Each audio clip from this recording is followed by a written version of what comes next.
Hi. Theatre தியேட்டர்னோடனே ஒரு ஒரு தனி எனர்ஜி வந்துடுது இல்லை? Okay, I'm an actor man.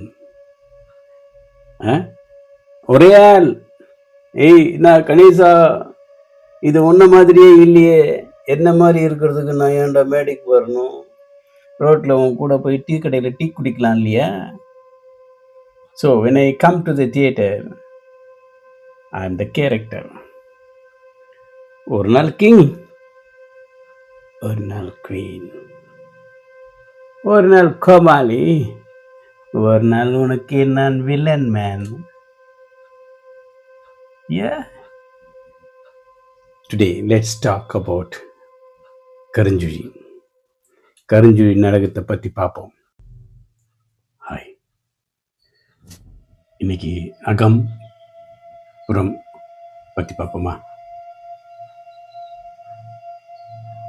அந்த அகநானூறு புறநானூறு அது இல்லை, இது வந்து அகம் புறம், உள்ளே வெளியே.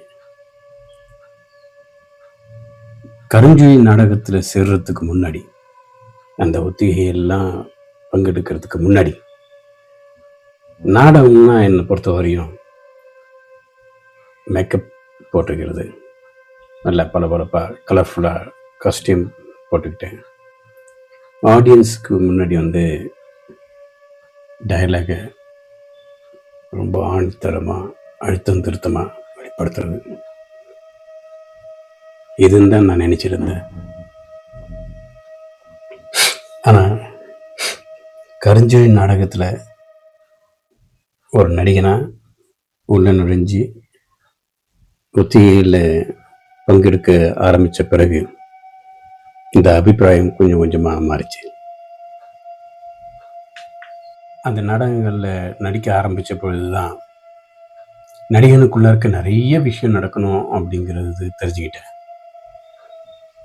சும்மா ஒரு நடிகன் அப்படிங்கிறது வாயை கோணிங்கன்னு சிரிக்கிறதும் அழுவுறதுமா இருந்தால் மட்டுமே அது பார்வையாளர்களுக்கு உள்ள இருக்க நடத்தப்பட வேண்டிய, செலுத்தப்பட வேண்டிய, கடத்தப்பட வேண்டிய விஷயங்கள் வந்து போய் சேர்ந்துடும் அப்படின்னு சொல்லிட முடியாது. இதை வந்து கூத்து பரம்பரையிலேருந்து வந்து பல்கலைக்கழகத்தில் பேராசிரியராக வேலை செஞ்சுட்டு இருந்த ஆறுமுகம் அவர்கள் மூலமாக நான் தெரிஞ்சுக்கிறேன். அப்போது 90களில் ஒரு சின்ன கர்ச்சிப்பு, நம்ம டெய்லி யூஸ் பண்ணுறது ஒரு கர்ச்சிப்பு, அதை வச்சுக்கிட்டு ஒரு 4-5 நடிகர்கள் அவர்களை அங்கேயும் இங்கேயும் போக வச்சு, அங்கேயும் இங்கேயும் பேச வச்சு, அதை இதையும் சொல்ல வச்சு, அப்பயே வந்து ஒரு 5 நிமிஷத்துக்கு ஏற்பாடு செஞ்ச அந்த நாடகம் பல்கலைக்கழக நாடக போட்டியில் ஒரு முக்கிய வரவேற்பு பெற்றது. பார்வையாளர்கள்லாம் ஸ்பெல் பவுண்டு. அப்புறம் தான் தெரிஞ்சது, நாடகங்கிறது வெறுமன வெளியே இருக்கிற விஷயங்கள் மட்டும் கிடையாது. சில சமயம் அது கூட இல்லாமல் மிகச்சாதாரணமான வெளித்தோற்றங்களை கொண்டு மட்டுமே நடிகன் வந்து தன்னை மாற்றிக்கொள்ளும் பொழுது, நடிகன் வந்து ஒரு பயிற்சிக்குள்ள ஈடுபட்டு அந்த கலையை நிகழ்த்தும் பொழுது நாடகம் என்ன செய்யணுமோ அதை செய்ய வைக்க முடியும் அப்படிங்கிறது நான் தெரிஞ்சுக்கிட்டேன். உள்ள என்ன நடக்குதோ, அந்த நடிகனுக்குள்ளாருக்கு என்ன நடக்குதோ, அவன் வந்து என்னவா வெளிப்படணும் அப்படின்ட்டு தன்னை வந்து பயிற்சி செய்து தயார் செய்து வச்சிருக்கிறானோ, அதுதான் வந்து அந்த பார்வையாளர்களுக்கு போய் சேருது.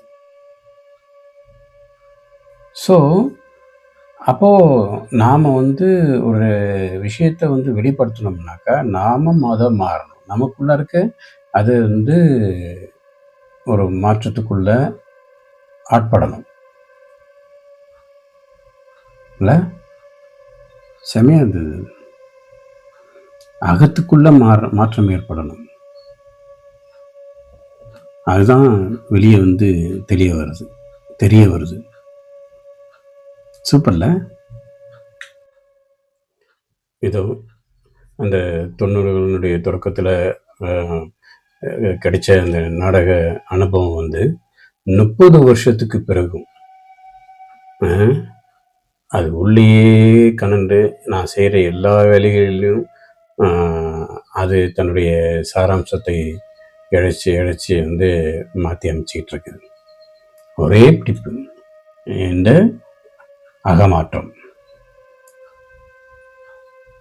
அது ஒரு ஆசிரியனா என்னை வகுப்பறைகளுக்குள்ளார கொண்டு போகும்போதும் மாணவர்களுக்கு பாடத்தை சொல்லித்தரும் பொழுதும் பிறகு மாணவர்களுடைய வளர்ச்சியை கண்டு சில திருத்தங்களையும் சில முன்னேற்றங்களையும் ஏற்பாடுகளையும் எல்லாத்தையும் செய்யும் போது எல்லா இடங்கள்லையும் என்னுடைய அகமாற்றம் தான் அங்கே புறமாற்றத்துக்கு வழிவகுத்து. Actors practice an actor's change, the actor's inner change brings out the outer change. ஆசிரியருடைய அகமாற்றம், ஆசிரியருடைய அகப்பயிற்சி, ஆசிரியருடைய அக மேம்பாடு, அதுதான் வந்து டீச்சிங்காக வந்து போய் சேர்ந்துருக்குது. I could feel that even in the class. நான் போகிற ஒவ்வொரு கிளாஸ்லேயும் அதை நான் ஃபீல் பண்ணுவேன். எடுக்கிறது சயின்ஸ் பாடம், ஆனால் பிள்ளைங்களுக்கு அவ்வளோ ஈர்ப்பாக இருக்கிறதுக்கான காரணங்கள் வந்து என்னுடைய அகமாற்றங்கள். I strongly believe theatre is one of the very important tool that should be practiced by every teacher. கருஞ்சொல்லில் நடித்த நடிகர்கள்லாம் இன்றைக்கி எங்கே இருக்கிறாங்க, எப்படி இருக்கிறாங்க அப்படின்னு பார்க்கும்போது ரொம்ப இன்ட்ரெஸ்டிங்காக இருக்குது.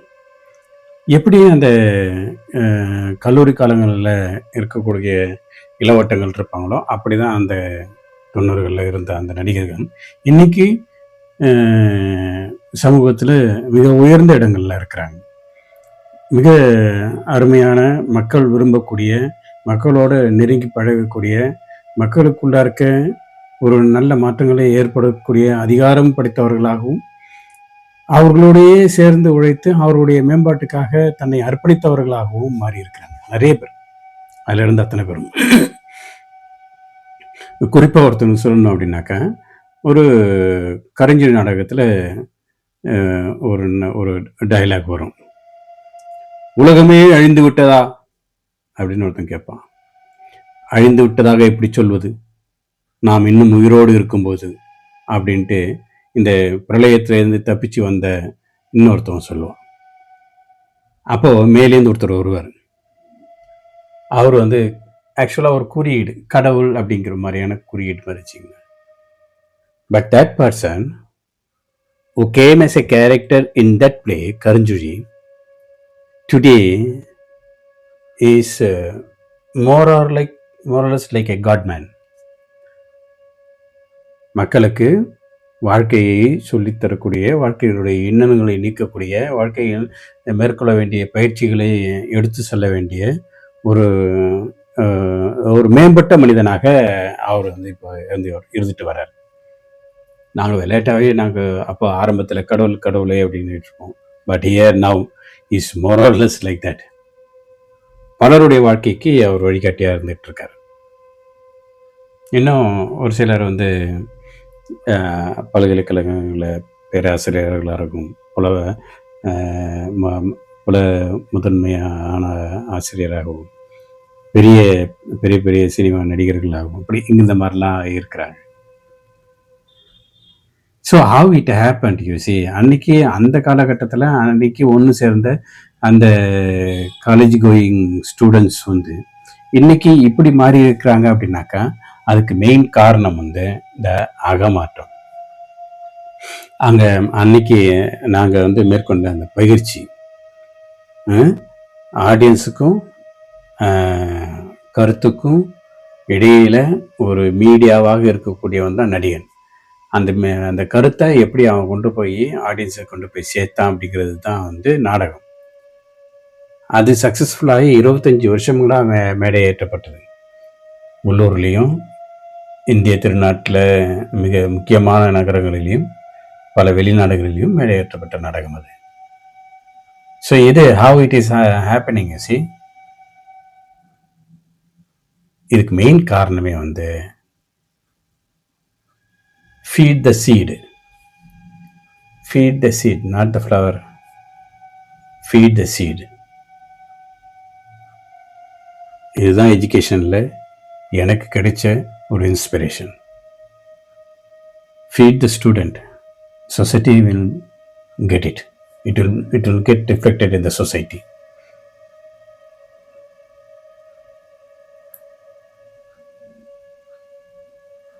Yeah. நாடகம் ஒரு சாமானியமான துறை கிடையாது.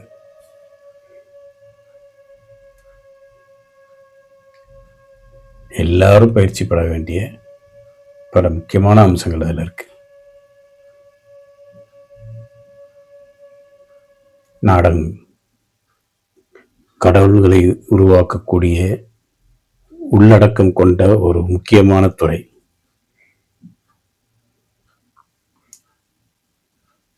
கடவுள்களை உருவாக்கக்கூடியது.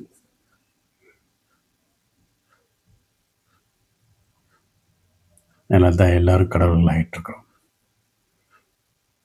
when you are pure,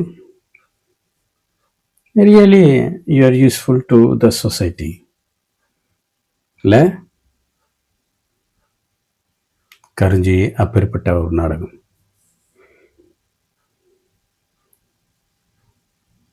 அந்த ஒரு சின்ன இடத்துல உலகமே அழிஞ்சு தப்பிக்கலாம் அப்படிங்கிறதுக்கான ஒரு குறியீடா ஒரு சின்ன இடம் மட்டும் இருக்கும். அதில் வந்துட்டு அடித்து பிடிச்சிக்கிட்டு ஒருத்தன் வருவான், 2 பேர் வருவான், 3 பேர் வந்துடுவானுங்க.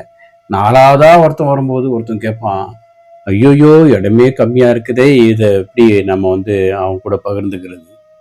இதோ வரானே, இங்கே தான் வரானே, அவனை என்ன செய்யறது அப்படின்னு சொல்லும்பொழுது ஒருத்தன் சொல்லுவான், அவனும் வரட்டும்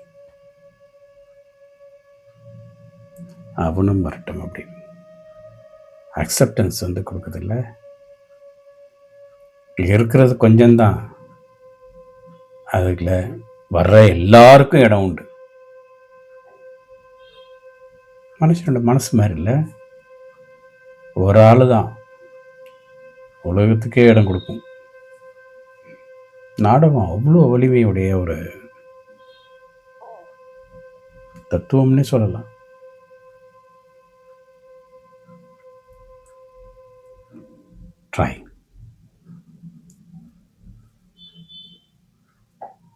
Try to see the play.